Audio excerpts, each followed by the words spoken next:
मेरे गांव परौख तथा आसपास के गांव के निवासीगण तथा इस अभिनंदन समारोह में प्रमुख रूप से उपस्थित राज्यपाल श्रीमती आनंदीबेन पटेल जी, मुख्यमंत्री श्री योगी आदित्यनाथ जी, उत्तर प्रदेश सरकार में राज्य मंत्री श्री अजीत सिंह पाल जी, सांसद डॉक्टर रामशंकर कठेरिया जी, सांसद श्री देवेंद्र सिंह भोले जी, देवियों और सज्जनों, आज मेरे आने से आपको जितनी खुशी है उससे ज़्यादा आपसे ज़्यादा मुझे खुशी है।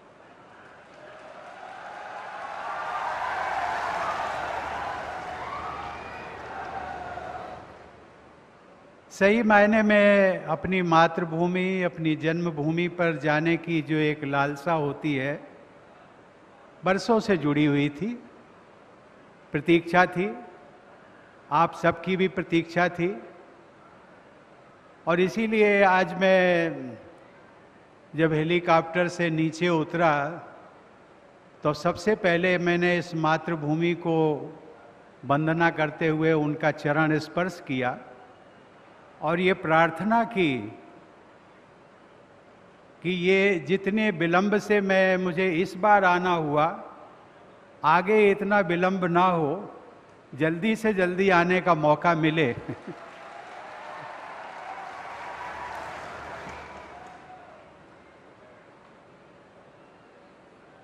बहनों और भाइयों, आप सबके बीच यहाँ पहुँचने के पहले मैं राज्यपाल महोदया और मुख्यमंत्री जी के साथ पथरी देवी मंदिर जाकर दर्शन किया और उनसे आशीर्वाद लिया। मुझे बाबा साहब डॉक्टर भीमराव अंबेडकर के स्मारक पर पुष्पांजलि अर्पित करने का भी सौभाग्य मिला।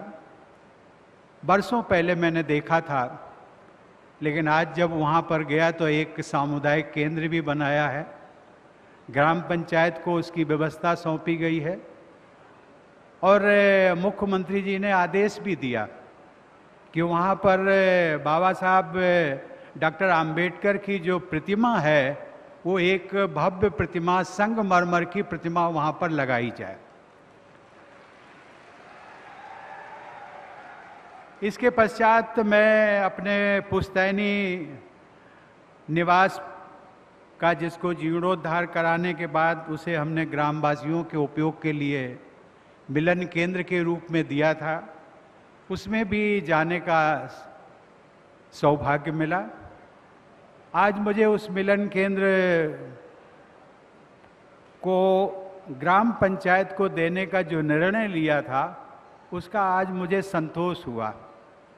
अन्यथा जिस प्रकार का गांव के मकान होते हैं, जीर्णोद्धार कराना बहुत बड़ी बात होती है, लेकिन अब मुझे लगता है और मुख्यमंत्री जी ने उसमें और भी सुझाव दिए कि इस मिलन केंद्र का उपयोग हम महिलाओं से संबंधित जो कार्यक्रम हों, उनकी बैठकें हों, उनके उत्थान के बारे में गोष्ठियां हों, उनके जीविकोपार्जन के संबंध में जो भी योजनाएं सरकार द्वारा चलाई जा रही, वो मिलन केंद्र में भी आयोजित की जा सकती हैं। आज उस मिलन केंद्र में जाकर के मुझे मेरे बचपन की यादें ताज़ा हो गई। इस गांव के बच्चे, खासकर बेटियों को शिक्षा की सुविधा प्रदान करने के उद्देश्य से निर्मित जिस वीरांगना झलकारी बाई इंटर कॉलेज का जिक्र किया मुख्यमंत्री जी ने, उस विद्यालय में भी जाने का मुझे सौभाग्य मिला। उसी विद्यालय से जुड़ा हुआ एक शंकर जी का मंदिर है, बहुत पुराना मंदिर है, उसमें भी जाकर के भगवान शंकर के दर्शन करने का सौभाग्य मिला।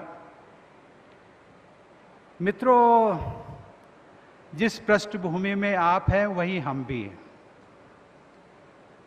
आज देश के आप नागरिक हैं, मैं भी आपका जैसा नागरिक हूं।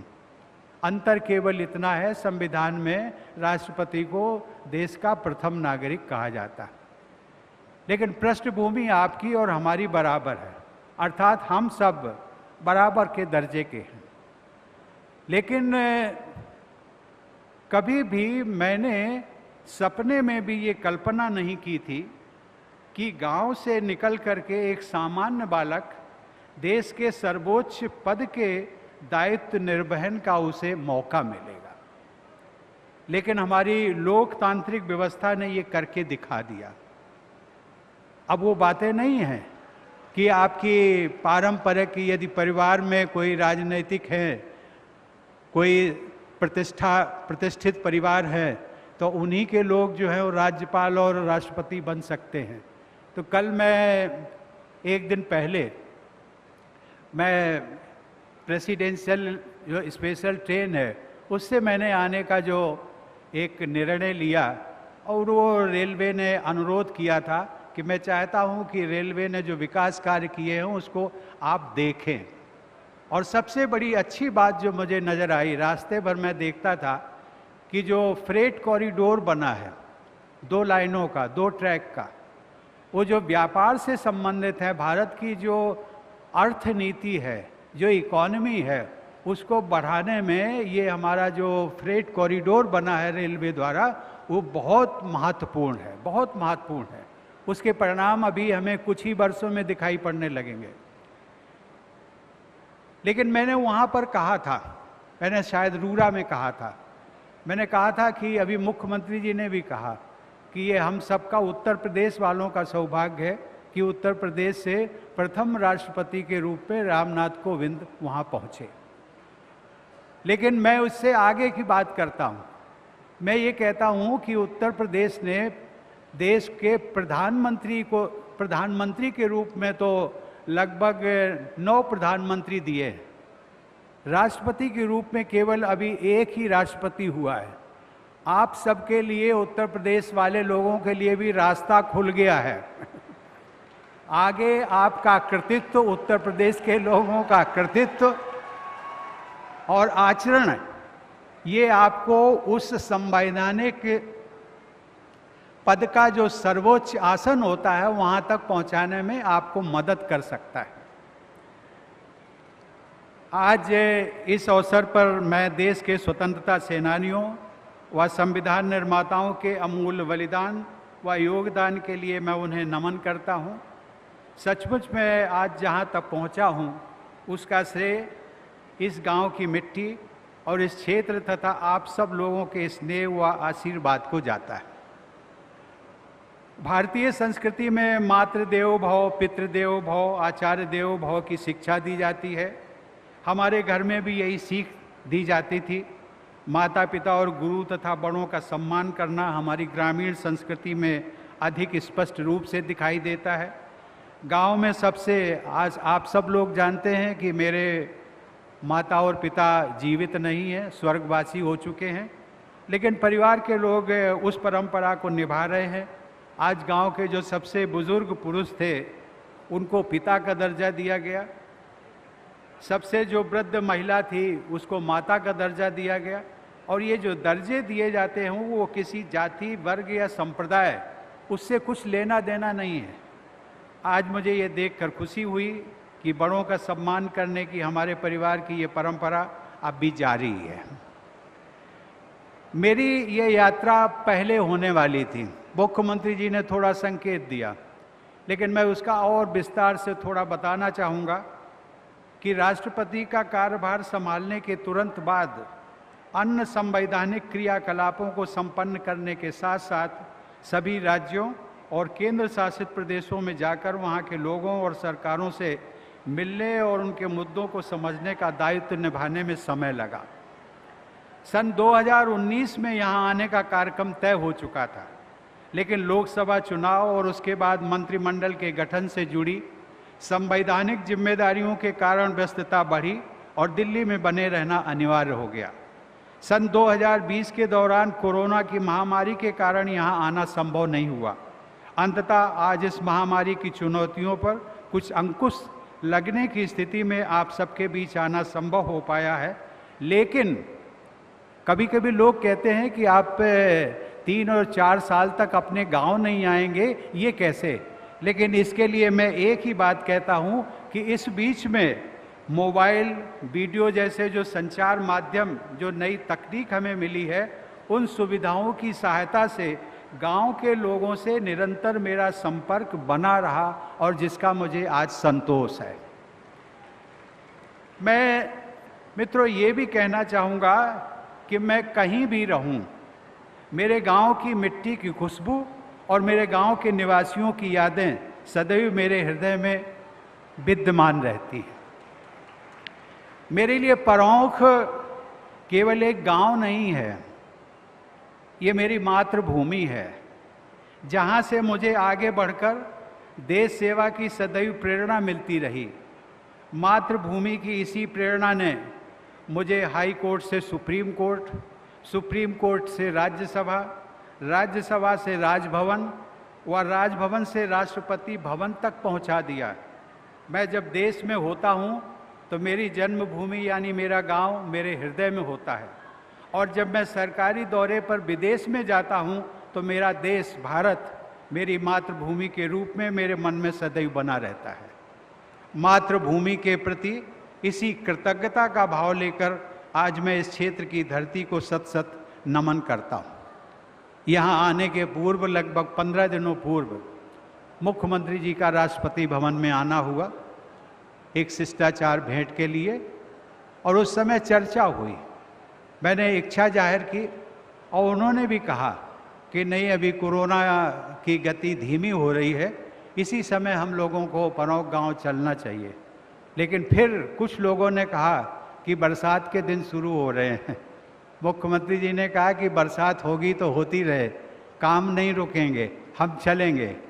और इसी मुख्यमंत्री जी जो हमें हौसला बढ़ाया गांव आने का, मैं उनके लिए भी उनका धन्यवाद देता हूं, और इसीलिए हमारा यहां आना सार्थक हो सका। प्यारे भाइयों और बहनों, आज मैं जब गांव में प्रवेश किया, मैं भावनात्मक रूप से जुड़ा हूं, लेकिन मुझे अच्छा लगा कि बहुत सारे गांव में अच्छे अच्छे मकान बन गए हैं, पक्के मकान बन गए हैं, बिजली की सुविधा है, अन्य सुविधाएं हैं, रहोनिया जिसको कहते हैं जो बाजार लगता है, उसका भी दृश्य देखा, अच्छा लगा। और पूरे गांव का मैंने भ्रमण कर लिया, और गांव वालों को, जो हमारे भाई बहन, बेटियां, बच्चे, उनका जो मैंने अगाध प्रेम देखा पुष्प वर्षा के माध्यम से। मुख्यमंत्री जी कह रहे थे कि ये शायद पहला मौका है जहां मैंने देखा है कि किसी प्रतिष्ठित व्यक्ति के आने पर गांव के लोग पुष्प वर्षा करते हैं। ये मैं अपने गांव के लोगों के लिए भी मैं आभार व्यक्त करता हूं कि उन्होंने जो पुष्प वर्षा के माध्यम से उन्होंने अपने प्रेम का प्रदर्शन किया।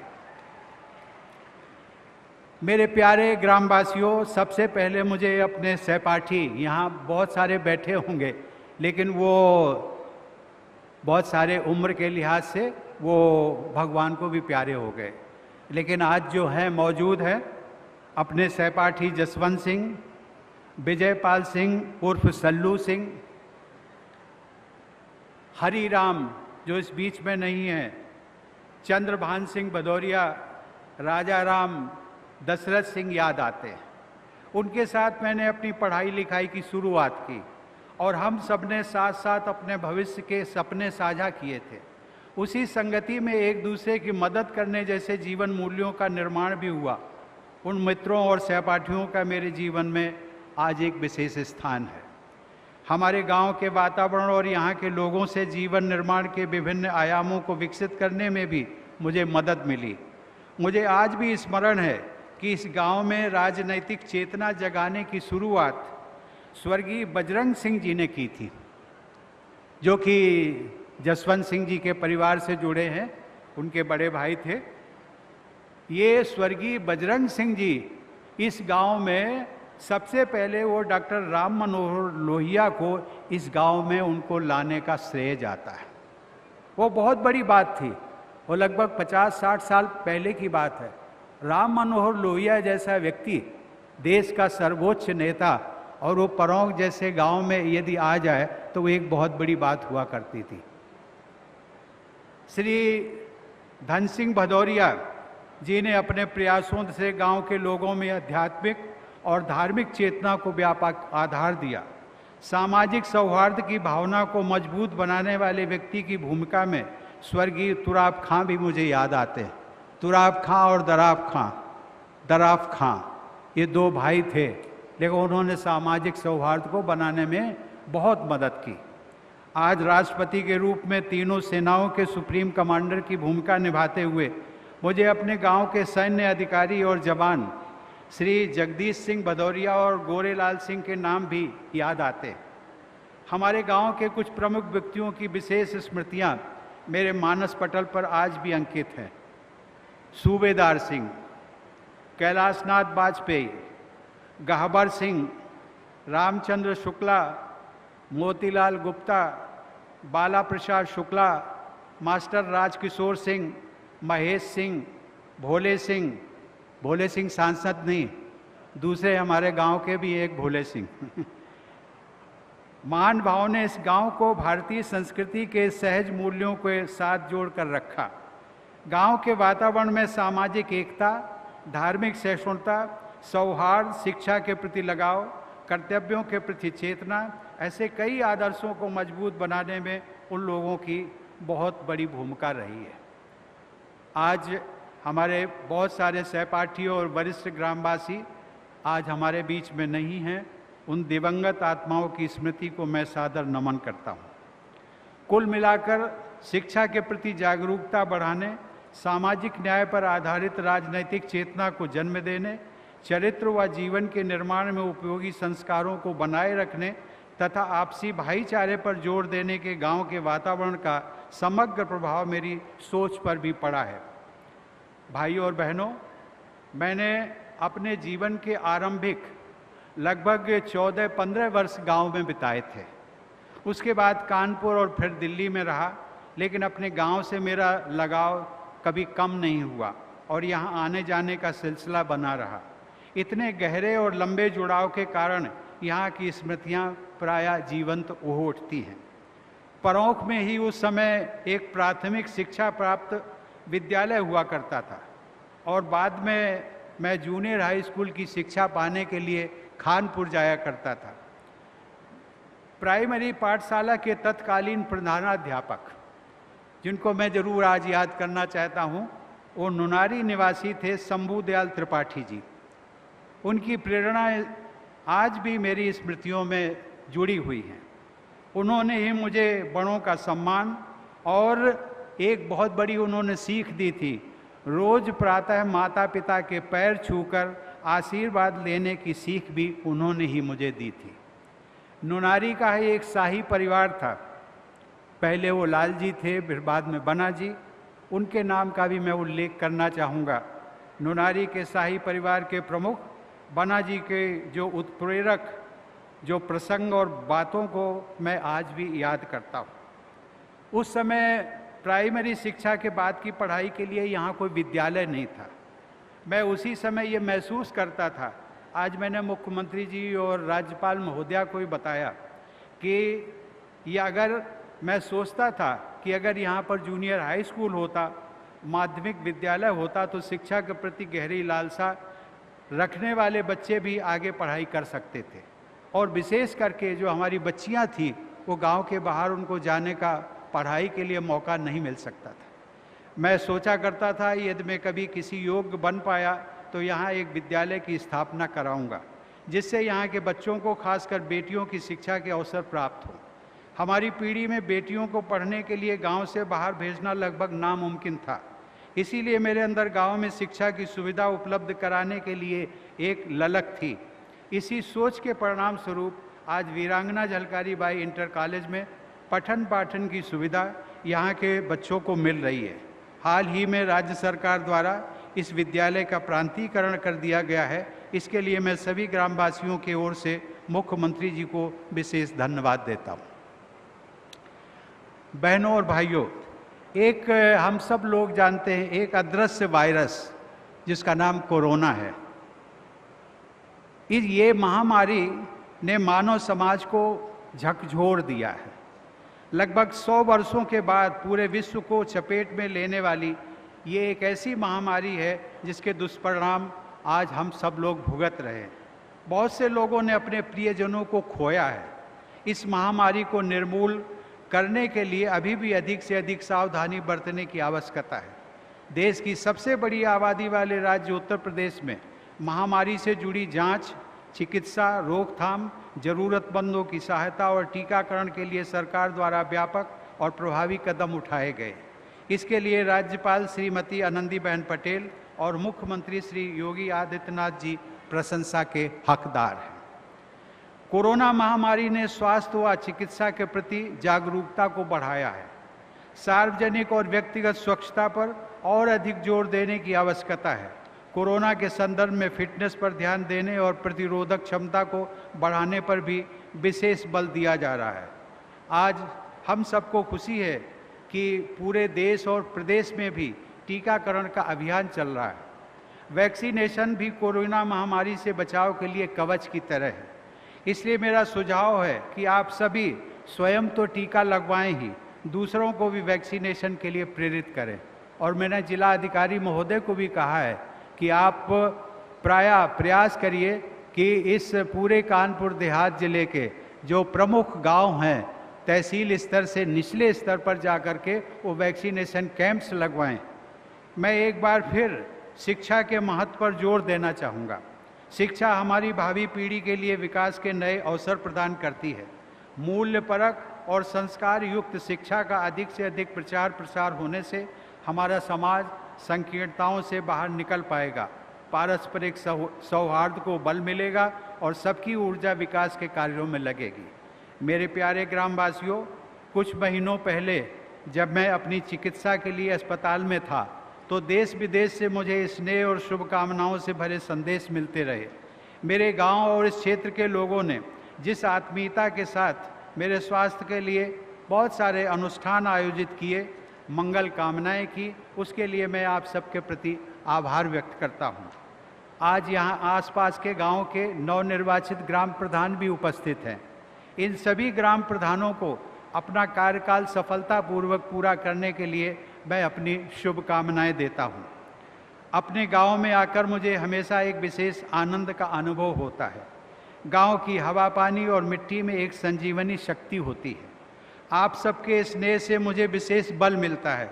जन्मभूमि से जुड़े ऐसे ही आनंद गौरव को व्यक्त करने के लिए संस्कृत काव्य में कहा गया है कि जननी जन्मभूमस्य स्वर्गादपि गरीयसी, अर्थात जन्म देने वाली माता और जन्मभूमि का गौरव स्वर्ग से भी बढ़कर होता है। अपनी जन्मस्थली की आज इस यात्रा ने मुझ में एक नई स्फूर्ति का संचार किया है। जब कभी मैं विदेशों में होता हूँ तब भी भारत माता का गौरव सदैव मेरे हृदय में विद्यमान रहता है। इसी तरह समाज और देश के लिए सेवा भाव के साथ राष्ट्रपति भवन में जब काम करते हुए अपना समय व्यतीत करता हूँ तो अपने गांव की याद मुझे बार बार आती है। आप सबका आत्मीयता भरा अभिनंदन और स्नेह मुझे हमेशा याद रहेगा। लेकिन मैं एक बार फिर चाहूँगा, आप सबसे अनुरोध करूँगा, राष्ट्रपति भवन केवल राष्ट्रपति का नहीं, केवल मेरा नहीं है, वो एक देश की विरासत है। देश के हर देशवासी का उसमें अधिकार है उसको देखने की। उस विरासत को आप सब देखें। कभी जब भी आने का मौका मिला दिल्ली आने का, राष्ट्रपति भवन देखने की व्यवस्था आप सबके लिए, उसका मैं विशेष रूप से ध्यान रखूंगा कि आप सब लोग राष्ट्रपति भवन को आकर के देखें। मैं आप सबको धन्यवाद देता हूं और आप सबके अच्छे स्वास्थ्य तथा मंगलमय भविष्य की कामना करता हूं। और मेरा पूरा प्रयास रहेगा कि मैं अगले आगामी 1 वर्ष के दौरान मुख्यमंत्री जी से संपर्क में रहूंगा।